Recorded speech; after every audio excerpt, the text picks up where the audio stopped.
Esas 7 palabras pronunciadas por un hombre alto y desconocido, vestido con una túnica blanca fluida, cambiaron mi vida para siempre. Ven conmigo, confía en mí, se arrepentirán de esto. Estaba sentada en el frío suelo de mármol del Aeropuerto Internacional de Dubái, temblando, hambrienta, completamente sola, cuando él se detuvo justo delante de mí y miró a la chica asiática que lloraba, rodeada de tiendas de oro que ni siquiera podía permitirse respirar cerca. Pero déjenme retroceder 4 horas hasta el momento en que me di cuenta de que mi propia madre me había dejado atrás. Tenía 14 años, de pie en la puerta 23, observando cómo el avión a Bangkok rodaba por la pista con mi familia a bordo, y yo, claramente, no. Solo yo. Una niña delgada con una camiseta holgada, comprendiendo lentamente que mi madre había mirado a mi hermano, había creído sus mentiras, y había subido a ese avión sin una sola mirada atrás. No me perdió entre la multitud ni se confundió. Me dejó a propósito. Y 4 horas después, cuando la policía la llamó en Bangkok, cuando descubrió lo que su hijo de oro realmente había estado planeando, cuando se dio cuenta de que no se trataba de unas vacaciones, sino de $600.000, su rostro se puso blanco, como el de un cadáver. Para entender por qué ese momento fue en realidad lo mejor que me pasó en la vida, deben saber lo invisible que había sido durante toda mi existencia. Mi nombre es Mai-An. Ahora tengo 32 años y dirijo un exitoso negocio de importación y exportación, pero en aquel entonces, a los 14, era básicamente el personaje de fondo de la familia. ¿Saben cómo algunas personas iluminan una habitación cuando entran? Yo era lo contrario. Era papel tapiz humano, el tipo de niña que podía sentarse a la mesa y, de alguna manera, seguir siendo invisible. Mi madre Bakim trabajaba doble turno como administradora de hospital. Lo había hecho desde que mi padre falleció cuando yo tenía 6 años. La muerte de papá golpeó duramente a nuestra familia, pero a mi hermano, Juan, le afectó más. O al menos eso es lo que mi madre siempre creyó. Juan tenía 9 años cuando perdimos a papá, y desde ese momento se convirtió en el hombre de la casa a los ojos de mi madre. Juan me llevaba 3 años. Era el mariscal de campo estrella. Tenía los dientes perfectos, el tipo de sonrisa que hacía que los maestros olvidaran que no había hecho la tarea. Él no podía hacer nada malo, y lo digo literalmente. En 17 años nunca vi a mi madre culpar a Juan por nada. Si algo se rompía, yo lo hacía. Si faltaba dinero, yo debía haberlo tomado. Si había un conflicto, yo lo iniciaba. Aprendí pronto que contraatacar era inútil, así que me convertí en la fácil, la callada, la que nunca se quejaba, nunca pedía atención, nunca creaba problemas. Pensé que si era lo suficientemente buena, lo suficientemente pequeña, lo suficientemente invisible, eventualmente mi madre me vería. Nunca lo hizo. Mi abuela, Ban Wailan, la madre de papá, vivía en Lang Songkwe, a unas 2 horas de nuestra casa en Thành Phố Long Hoa. Juan solía quedarse con ella durante los veranos cuando mamá trabajaba turnos extras. Ban Wailan era la única persona que parecía notar que yo existía. Me enviaba libros por correo, me llamaba en mi cumpleaños cuando mamá lo olvidaba, y me contaba historias sobre mi padre cuando yo era pequeña. Pero ella estaba envejeciendo, y no la veía tanto como hubiera deseado. El verano que cumplí 14 años, algo cambió. Fui aceptada en un programa de artes de élite. Un gran logro, beca completa. El tipo de cosa que debería haber enorgullecido a mi madre. Por un breve momento, el centro de atención estuvo en mí. A Juan le molestó, no dijo nada directamente, pero sentía su resentimiento como una corriente fría en la habitación. Empezó a hacer pequeños comentarios sobre cómo los programas de arte eran una pérdida de tiempo, cómo probablemente avergonzaría a la familia, cómo la beca era probablemente un error. Mi madre no me defendió, simplemente cambió de tema. Aproximadamente una semana antes de nuestras vacaciones, sucedió algo extraño. Llegué temprano a casa de la escuela, mediodía, reuniones de maestros, y escuché la voz de Juan que venía de su habitación. Su puerta estaba entreabierta, y él estaba hablando por teléfono con alguien. No intentaba escuchar a escondidas, pero sus palabras me detuvieron en seco. El fideicomiso, dijo. Y ella no puede enterarse. Una vez que cumpla 18, estará resuelto. Accidentalmente pisé una tabla que crujió, y él salió corriendo, cerrando la puerta detrás de sí. ¿Me estabas espiando? Su cara estaba roja, enojada. Acabo de llegar a casa. Yo no. No te metas en mis asuntos, Mai-An. Lo digo en serio. Me empujó y bajó las escaleras. Me quedé allí un largo momento, confundida. ¿Qué fideicomiso? ¿De qué estaba hablando? No lo entendí entonces. Ojalá lo hubiera hecho. Unos días después, partimos para nuestras grandes vacaciones familiares. Mamá había ganado un viaje a Tailandia a través de la lotería de su lugar de trabajo, algo así como una rifa del hospital.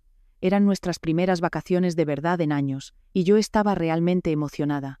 2 semanas en Tailandia, playas, templos, aventura. La ruta de vuelo nos llevaba de Tang Pho, Long Hoa, a Dubái para una escala de 6 horas, y luego a Bangkok. Empaqué ligero, una maleta. Juan trajo 3. Recuerdo que me hice una broma a mí misma al respecto, cómo había aprendido a no ocupar espacio en esta familia, ni siquiera en el compartimento del equipaje. El vuelo a Dubái fue largo, pero no me importó. Tenía un asiento junto a la ventana, y pasé la mayor parte del tiempo leyendo y viendo películas. Juan y mamá se sentaron juntos unas filas más adelante. De vez en cuando, los veía reírse de algo, y sentía esa punzada familiar de ser excluida, pero la reprimí como siempre hacía. Cuando aterrizamos en Dubái, estaba exhausta pero asombrada. Ese aeropuerto era increíble, como un palacio hecho de vidrio y mármol. El baño que usé tenía mejor iluminación que toda mi escuela. Había tiendas de oro y de diseñadores y restaurantes que parecían sacados de una revista. Vagaba con la boca medio abierta, sintiéndome como una aldeana que había tropezado con una corte real. Mis elecciones de moda no ayudaban. Llevaba mi camiseta de banda favorita, una de un grupo de rock que apenas escuchaba, y unos vaqueros que me quedaban un poco largos porque los había comprado en oferta. Parecía exactamente lo que era, una niña de 14 años de un pueblo que no tenía idea de lo que estaba haciendo. Juan sugirió que nos separáramos para explorar la terminal durante nuestra escala. Dijo que llevaría a mamá a ver la zona del Zoco de Oro y que yo podía ir a echar un vistazo a la librería. En realidad, me alegré. La paz era rara en mi familia, y quería disfrutar del tiempo a solas. Antes de irme, Juan se ofreció a llevar mi mochila. No querrás cargar con eso a todas partes. Yo la mantendré a salvo. Mi pasaporte estaba en esa mochila, mi tarjeta de embarque, mi dinero de emergencia, $40 que mi abuela me había dado antes del viaje. Se la entregué sin pensarlo. ¿Por qué no iba a confiar en mi hermano? Ojalá pudiera volver a ese momento.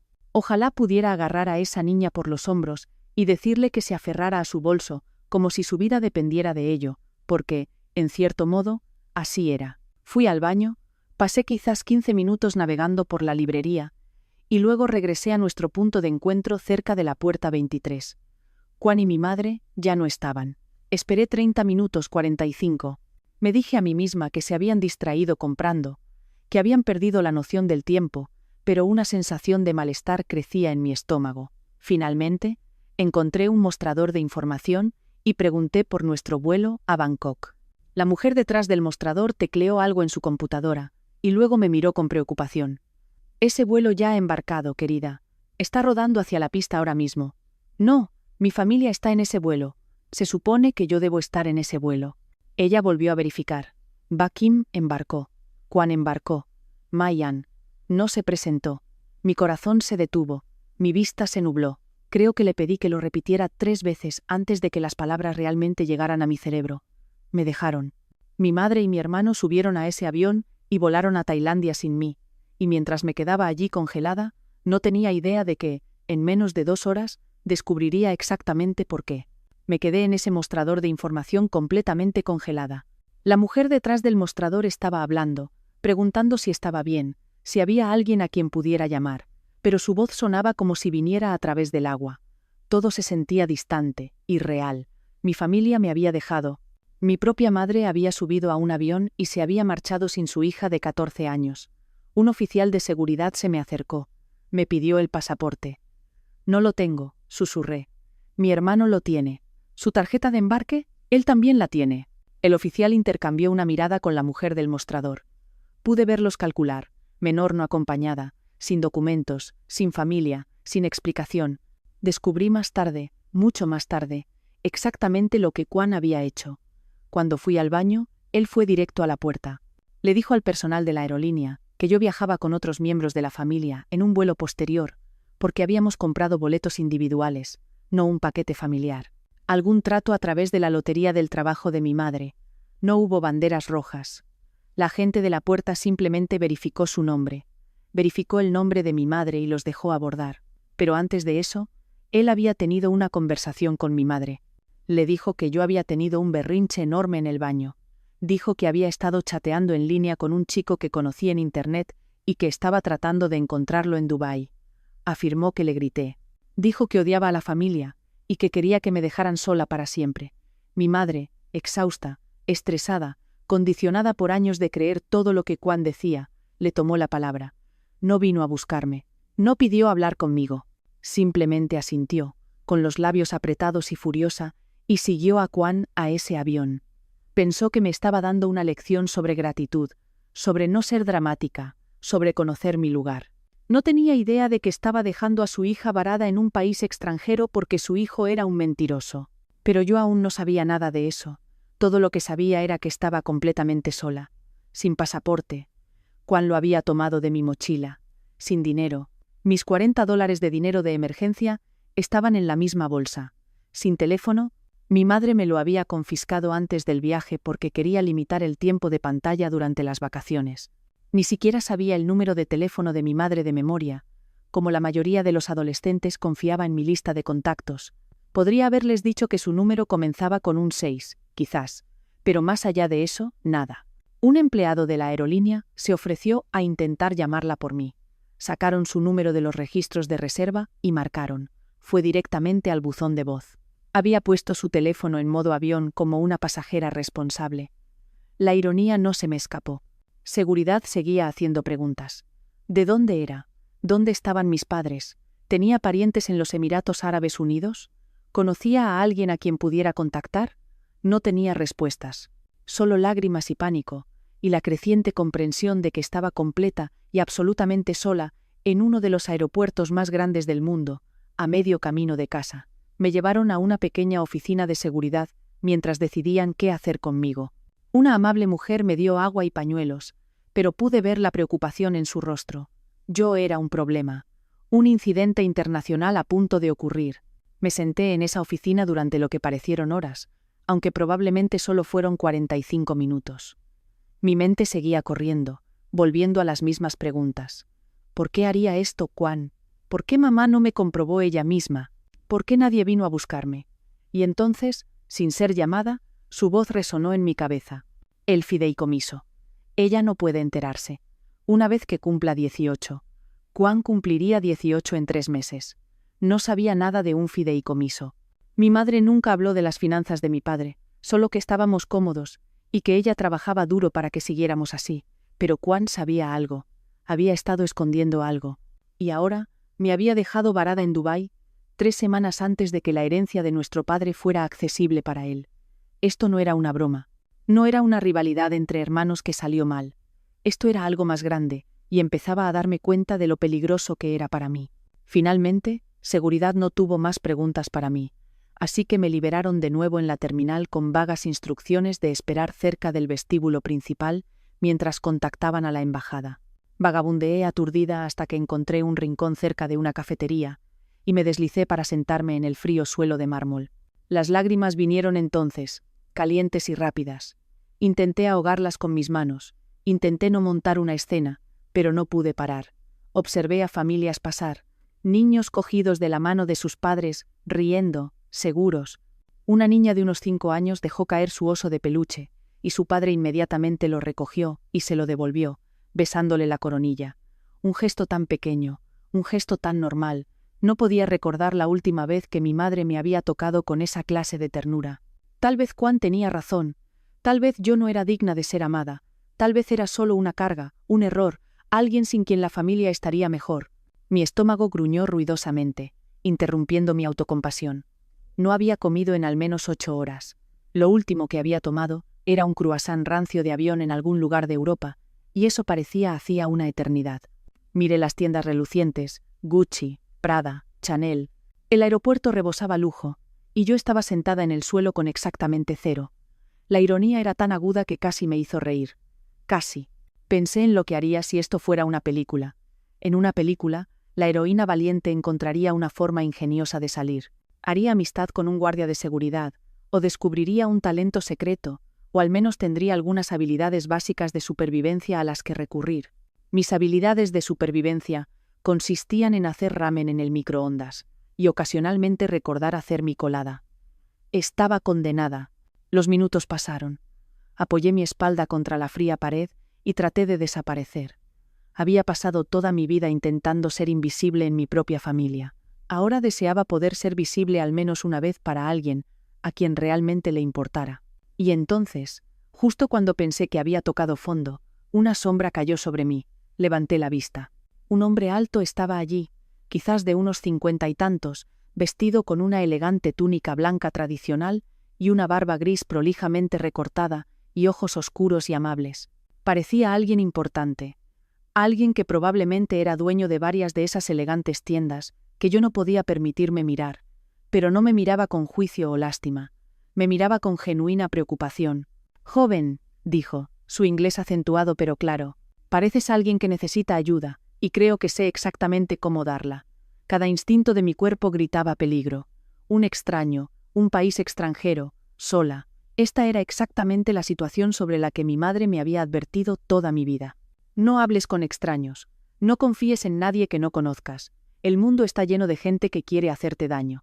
Pero la cuestión es que mi madre acababa de dejarme en un aeropuerto, así que sus consejos no me parecían particularmente fiables en ese momento. El hombre no se acercó demasiado. Se sentó en un banco cercano, dejando una distancia respetuosa entre nosotros, ni demasiado lejos, ni demasiado cerca, como si entendiera que yo estaba asustada y quería darme espacio. «Mi nombre es Khaled Al-Rashid», dijo con calma. «Trabajo aquí en el aeropuerto. Soy el director de relaciones con los huéspedes». Hizo una pausa, dejando que eso calara. «Te noté desde el otro lado de la terminal. Me recordaste a alguien». Me sequé los ojos con el dorso de la mano. «¿A quién?» «A mi hija». Su voz era suave. «Ella falleció hace 5 años. Tenía 15 años. Tenía la misma expresión que tienes ahora, como si se esforzara mucho por ser invisible y esperara que nadie notara su dolor». No supe qué decir a eso. La honestidad me tomó por sorpresa. Esto no era lo que decían los depredadores. Esto era otra cosa. «Lo siento», susurré. Él inclinó la cabeza. «Gracias». Su nombre era Fátima. Tenía una afección cardíaca desde el nacimiento. Sabíamos que no viviría mucho, pero eso no hizo que perderla fuera más fácil. Me miró con esos ojos firmes y amables. «Ahora, ¿me dirás por qué estás sentada en el suelo de mi aeropuerto llorando?» Algo en la forma en que dijo mi aeropuerto, no posesivo, sino protector, me hizo confiar en él. Contra todas las advertencias que me habían dado, comencé a hablar. Le conté todo sobre Kwan, sobre la mentira que le dijo a mi madre, sobre cómo ella le creyó instantáneamente sin dudarlo, sobre ser marcada como no presentada mientras mi familia volaba a Tailandia sin mí. Le conté que no tenía pasaporte, ni dinero, ni teléfono, ni forma de contactar a nadie. Le hablé del fideicomiso del que había oído hablar a Kwan, cómo no entendía lo que significaba, pero sabía que era importante. Khaled escuchó sin interrumpir. Su expresión se volvió más seria con cada detalle, pero no parecía sorprendido. Parecía un hombre que había visto muchas cosas en su larga carrera y reconocía la forma de lo que estaba viendo ahora. Cuando terminé, se quedó en silencio por un momento. «Lo que te pasó», dijo lentamente, «no es solo cruel, es potencialmente criminal. Abandonar a un menor en un aeropuerto internacional, especialmente con el robo deliberado de documentos de identidad, es un asunto grave según el derecho internacional». Mi corazón dio un salto. «¿Criminal? ¿Muy grave?» Él asintió. «Pero más importante, eres una niña que necesita ayuda, y yo te voy a ayudar». Se puso de pie y me extendió la mano. «Ven conmigo. Confía en mí, se arrepentirán de esto». Dudé. Todas las alarmas de mi cabeza seguían sonando. Pero algo más profundo, algo instintivo, me dijo que este hombre era seguro. Tal vez fue la forma en que habló de su hija. Tal vez fue el hecho de que no había intentado tocarme ni acercarse demasiado. Tal vez estaba desesperada. Le tomé la mano. «Primero», dijo mientras caminábamos, «necesitamos que estés segura y alimentada. ¿Cuándo comiste por última vez?» «No lo sé. ¿8 horas? ¿10?» Hizo un sonido de desaprobación. «Eso no servirá. Ven». Khaled me guió por pasillos que ni siquiera sabía que existían. Zonas solo para personal, oficinas administrativas, pasajes entre bastidores que conectaban la reluciente terminal pública con un mundo de eficiencia tranquila.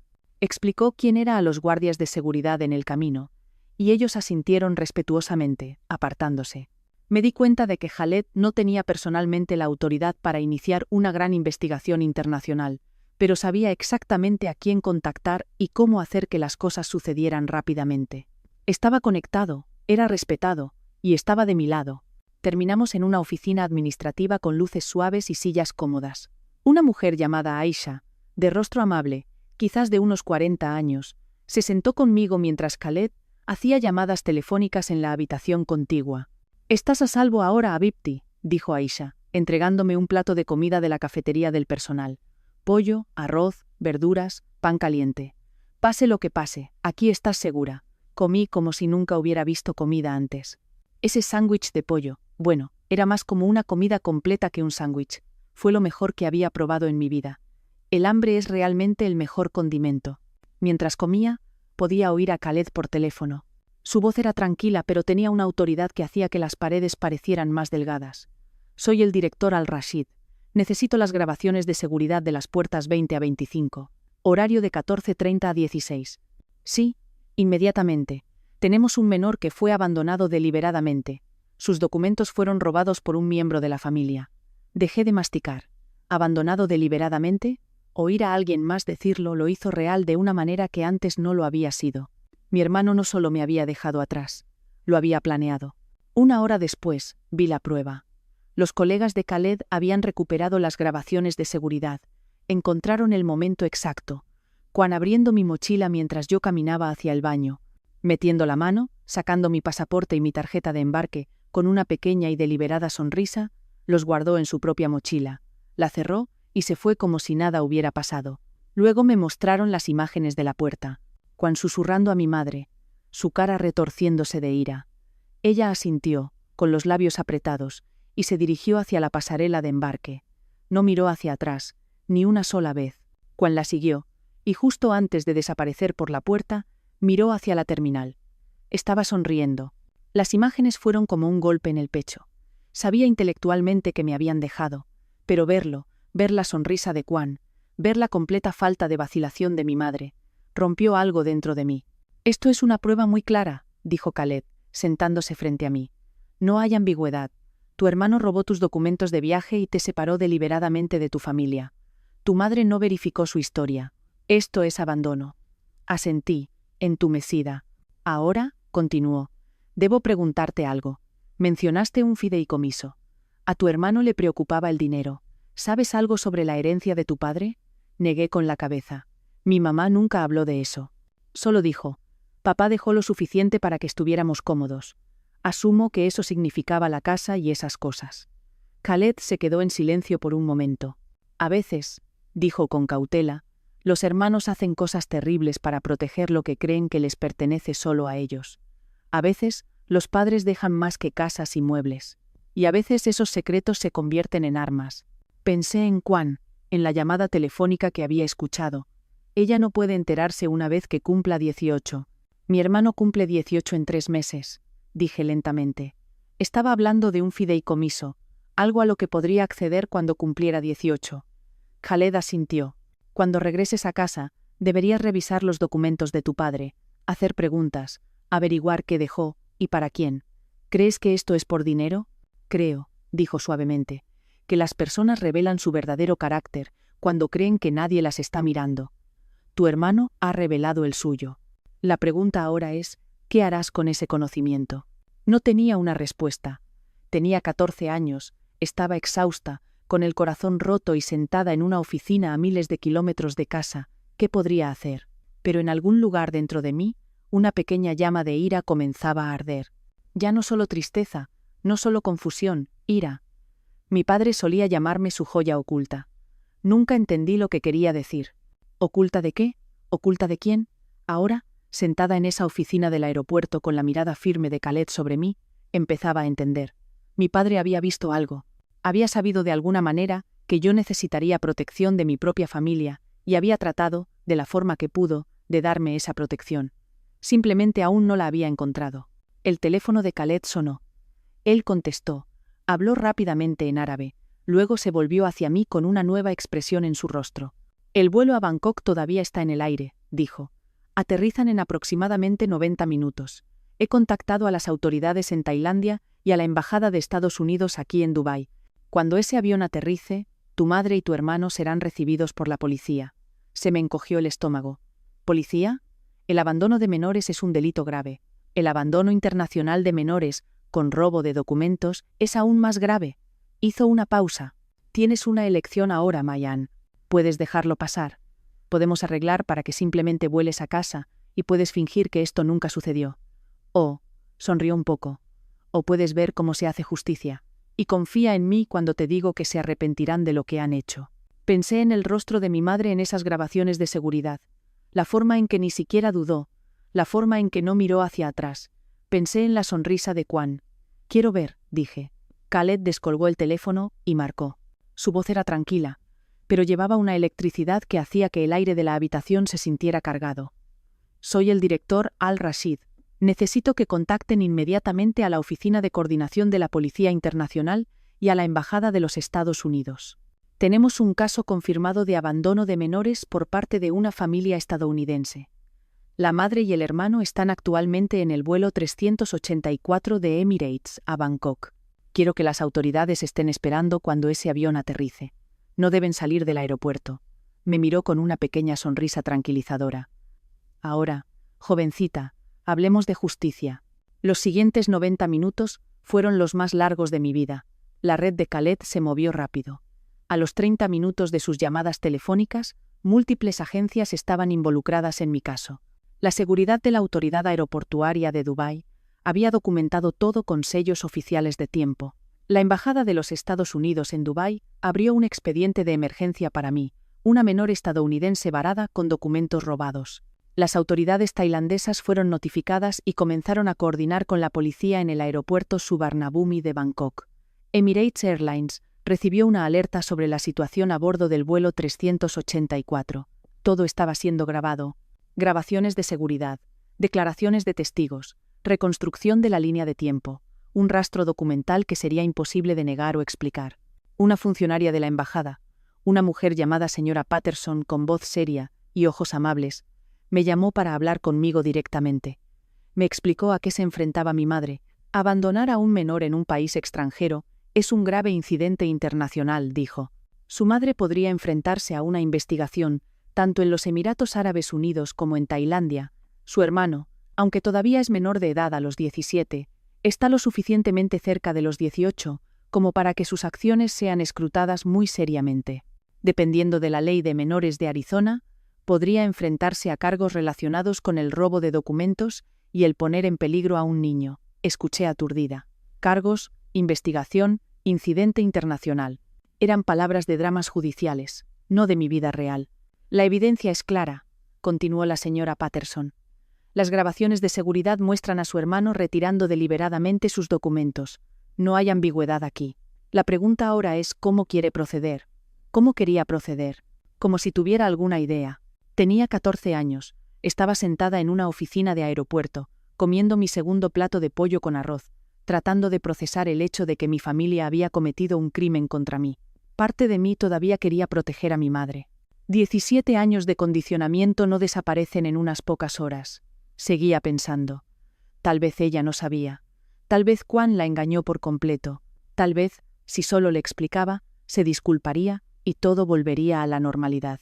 Pero luego recordé las grabaciones de seguridad, la forma en que ella no dudó, la forma en que no miró hacia atrás, y recordé todos los años anteriores a este momento. Cada vez que le creyó a Quan sobre mí, cada vez que se puso de su lado sin dudarlo, cada vez que traté de decirle que algo andaba mal y ella me desestimó. Esto no fue un error de una sola vez. Esta fue la culminación de un patrón que se había estado construyendo toda mi vida.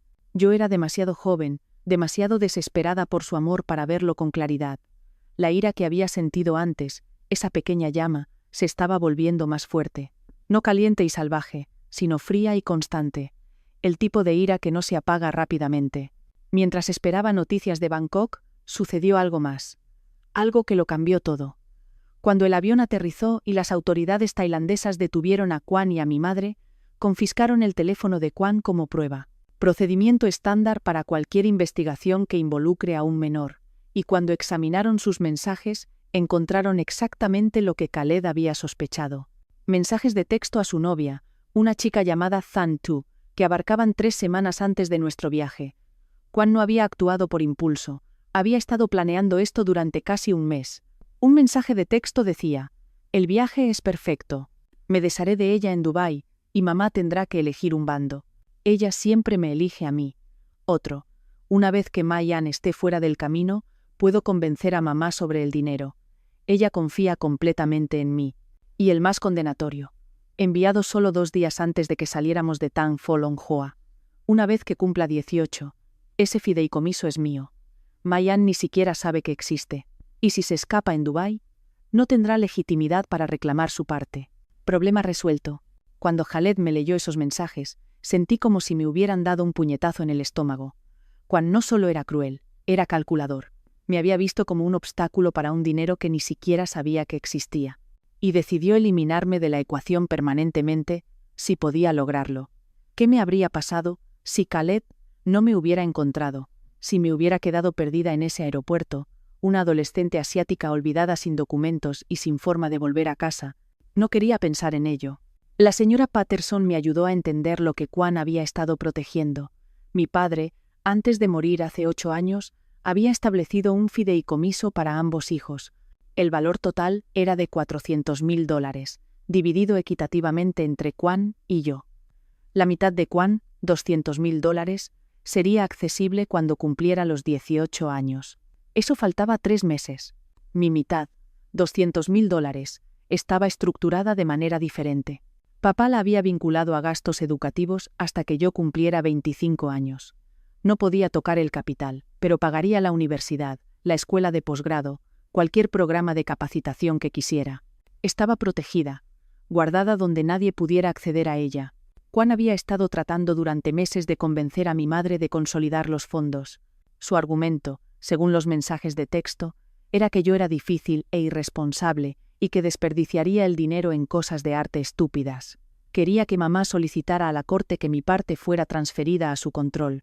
Si me escapaba en Dubái, si causaba un incidente internacional que me hiciera parecer inestable y problemática, sería mucho más fácil convencer a un juez de que no se podía confiar en mí con mi propia herencia. Mi hermano había intentado robar mi futuro, y casi se salió con la suya. En un momento de tranquilidad entre llamadas, Khaled se sentó frente a mí. Aisha había traído té, dulce y fragante, nada parecido al té amargo que bebía mi madre, y nos sentamos en silencio un rato. «He visto la codicia familiar antes», dijo Khaled finalmente. «En mi trabajo, en mi país, en cada país, el dinero revela el verdadero carácter de una persona. No los cambia, simplemente muestra quiénes siempre fueron». Asentí, mirando mi té. «Pero también he visto otra cosa», continuó. «Tu padre te quería mucho». Levanté la vista. «¿Cómo sabes eso?» «Porque estructuró tu herencia con protección. Se aseguró de que nadie pudiera quitártela. Ni tu madre, ni tu hermano, ni nadie». Los ojos de Khaled eran amables. Él vio algo venir. No podía nombrarlo quizás, pero lo sintió, y trató de proteger a su hija desde más allá de la tumba. Se me hizo un nudo en la garganta. Pensé en mi padre. Realmente pensé en él por primera vez en años sin llorar de dolor. Solía llamarme su joya oculta. Siempre pensé que era solo un apodo lindo, algo que los padres dicen a sus hijas, pero ahora lo entendí. Oculta de Quan, oculta del favoritismo de mi madre, oculta de la dinámica familiar que mi padre pudo ver formándose incluso cuando yo tenía 6 años. Él lo había sabido. Siempre lo había sabido. «Tu padre creía en ti», dijo Khaled. «Ahora tú debes creer en ti misma». No sabía si podría, pero sentada allí en esa oficina a miles de kilómetros de casa, decidí intentarlo. La pantalla de la pared cobró vida. Una transmisión en vivo desde el aeropuerto de Bangkok. Puerta de llegadas, iluminación fluorescente dura, funcionarios uniformados esperando. Una mujer estadounidense con un traje oscuro estaba con ellos, tablet en mano. Esa debía ser la representante de la embajada. Khaled miró su reloj. El avión ha aterrizado. Los pasajeros comenzarán a desembarcar en 4 minutos. Mi corazón comenzó a latir tan fuerte que lo sentí en la garganta. 4 minutos. En 4 minutos, mi madre aprendería que su hijo de oro estaba hecho de algo mucho menos precioso que el oro. Me incliné y observé la pantalla, esperando que surgieran 2 caras familiares. Los primeros pasajeros pasaron por la puerta, luciendo cansados y arrugados por el largo vuelo. Viajeros de negocios revisando sus teléfonos, familias reuniendo a los niños, una pareja de ancianos caminando lentamente del brazo, y entonces los vi. Mi madre salió primero, ajustándose su bolso de mano, mirando alrededor de la terminal con la expresión ligeramente aturdida de alguien que acababa de cruzar múltiples zonas horarias. Su cabello estaba prolijo, su ropa sin arrugas. Parecía una mujer de vacaciones, lista para disfrutar.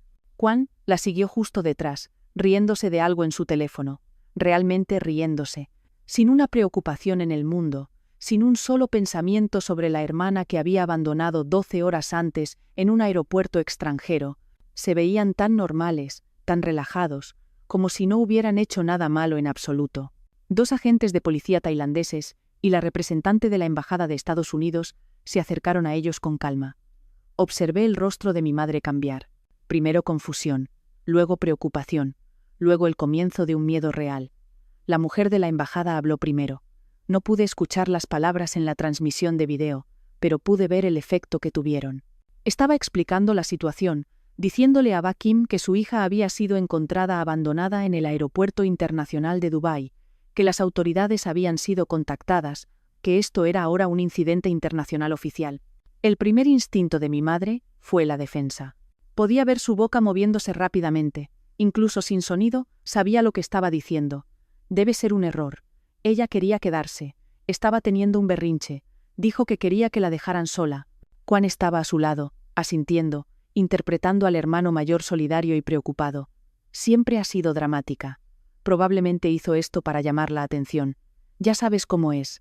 El oficial tailandés sacó una tableta y pulsó reproducir. Observé a mi madre mirar las grabaciones de seguridad. La observé ver a su hijo desabrochando mi mochila mientras yo me alejaba, confiando en él. La observé verle sacar mi pasaporte con esa pequeña sonrisa deliberada. La observé verle guardarlo en su propia bolsa como si nada. El color se escurrió de su rostro, de un rosa pálido, a completamente blanco. Juan intentó hablar. Pude verle gesticular, su boca moviéndose rápido, probablemente diciendo que era solo una broma, solo una gracia, que lo iba a arreglar más tarde. Las mismas excusas que había usado toda su vida. El oficial deslizó a la siguiente pantalla. Los mensajes de texto de Juan a Zantú. Mi madre leyó las palabras que su hijo había escrito. No pude ver la pantalla desde la transmisión de vídeo, pero no lo necesitaba. Ya sabía lo que había allí. Una vez que Mayan esté fuera del camino, puedo convencer a mamá sobre el dinero. Ese fideicomiso es mío. Ella ni siquiera sabe que existe. La mano de Ba Kim fue a su boca. Todo su cuerpo pareció desplomarse como si alguien le hubiera cortado los hilos. La máscara de Juan finalmente cayó.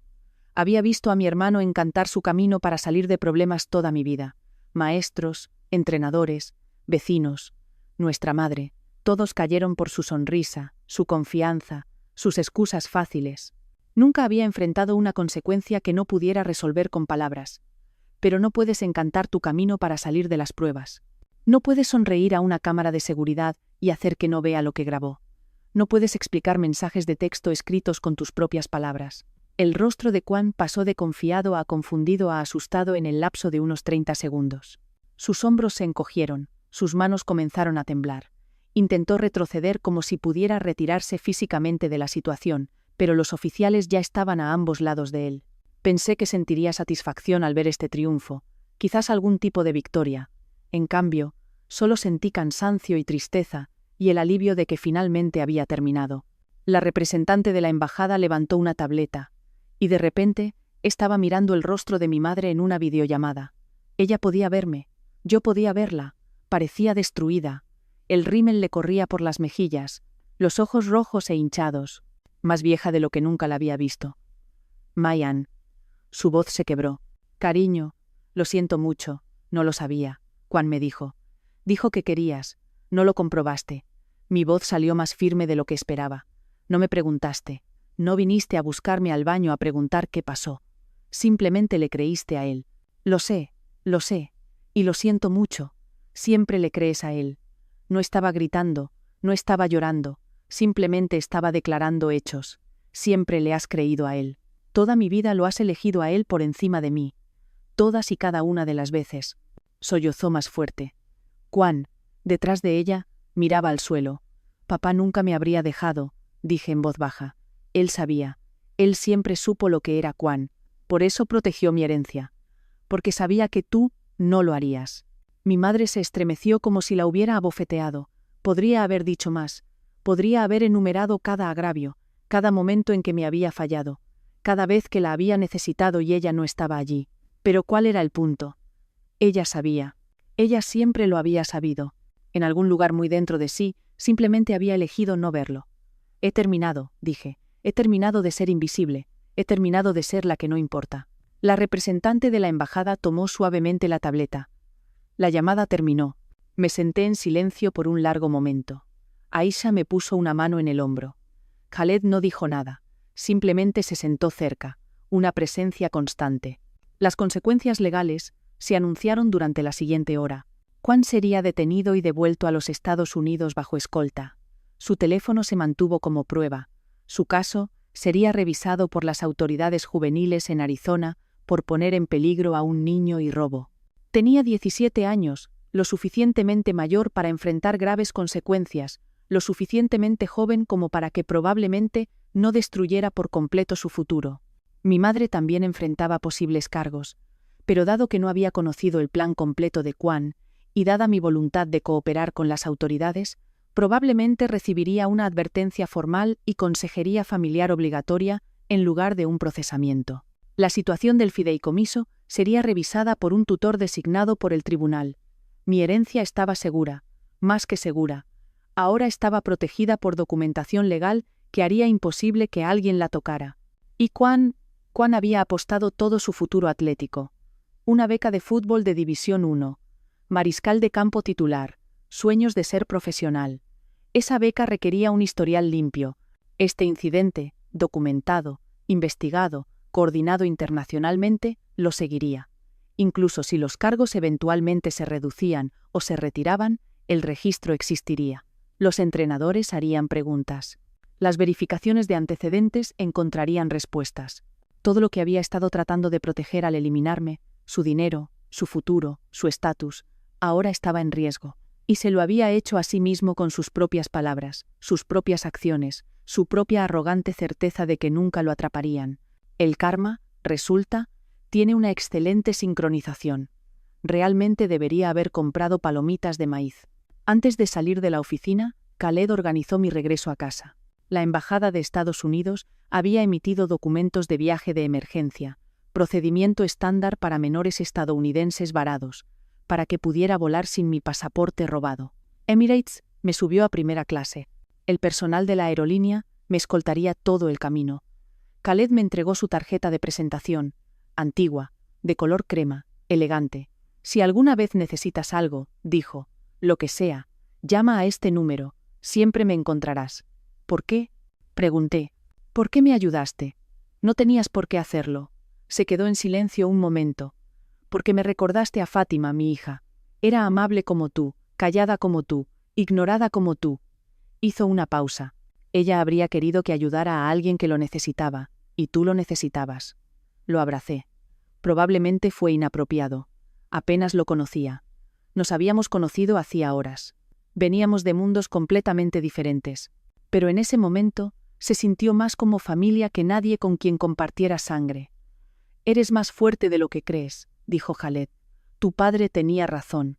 Eres una joya oculta, pero no permanecerás oculta por mucho tiempo. El vuelo en primera clase de Dubái a Zhang Folong Hoa fue de 18 horas de lujo surrealista. Toallas calientes, comidas gourmet en platos de verdad, un asiento que se convertía en cama con sábanas reales.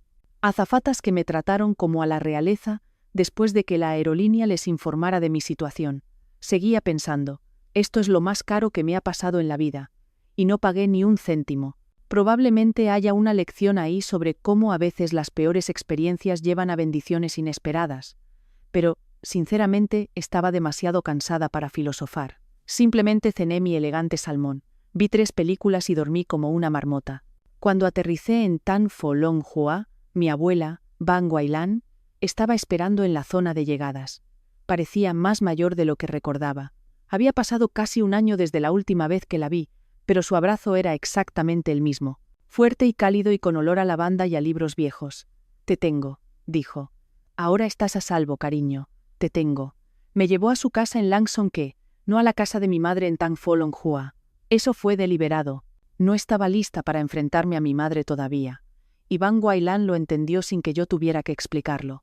Mi madre había regresado de Tailandia inmediatamente después del incidente. Sus vacaciones terminaron antes de empezar. Se enfrentaba a citas de consejería, entrevistas legales y los restos de una familia que había ayudado a destruir por su ceguera voluntaria. Quan estaba siendo procesado a través del sistema de menores en Tan Pho Long Hoa. Finalmente volvería a casa, pero no por un tiempo. Y cuando volviera a casa, no sería para vivir conmigo. Por primera vez en 17 años, no tenía que existir a la sombra de mi hermano. El alivio fue tan profundo que me mareé. Una semana después de mi regreso, mi madre vino a Lang Son Ke a verme. Parecía haber envejecido 10 años, ojos hundidos, manos temblorosas, ropa que no le quedaba bien. La pulcra administradora de hospital se había ido. En su lugar había una mujer que finalmente había sido obligada a ver la verdad sobre su familia. No puso excusas. No trató de explicar lo sucedido o minimizar las acciones de Quan. Simplemente se sentó frente a mí en la mesa de la cocina de Van Guailan y dijo: «Te fallé. No sé cómo arreglarlo, pero quiero intentarlo si me dejas». La miré por un largo tiempo.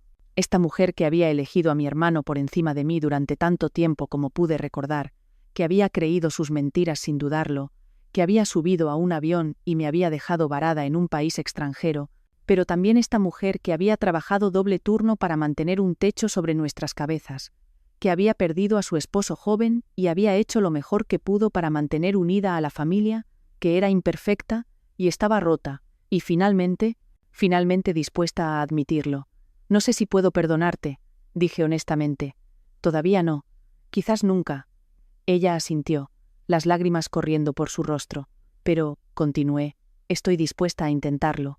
Si realmente haces el trabajo, terapia, honestidad, cambio real, no solo pedir perdón y esperar que todo vuelva a la normalidad». «Lo haré», susurró ella. «Lo prometo, lo haré». No fue perdón, pero fue un comienzo. El destino de Quan fue más simple. Libertad condicional hasta los 21 años. Consejería obligatoria por comportamiento manipulador.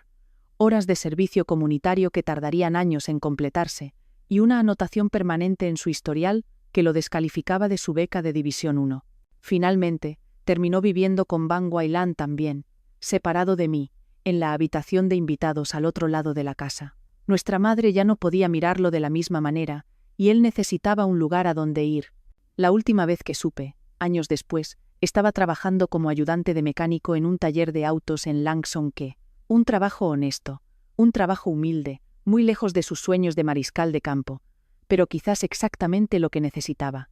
No siento satisfacción por su caída, no siento triunfo, solo siento un tranquilo alivio de que ya no puede hacerme daño. 2 semanas después de mi regreso de Dubái, Van Guailan me sentó con una caja de documentos de mi padre.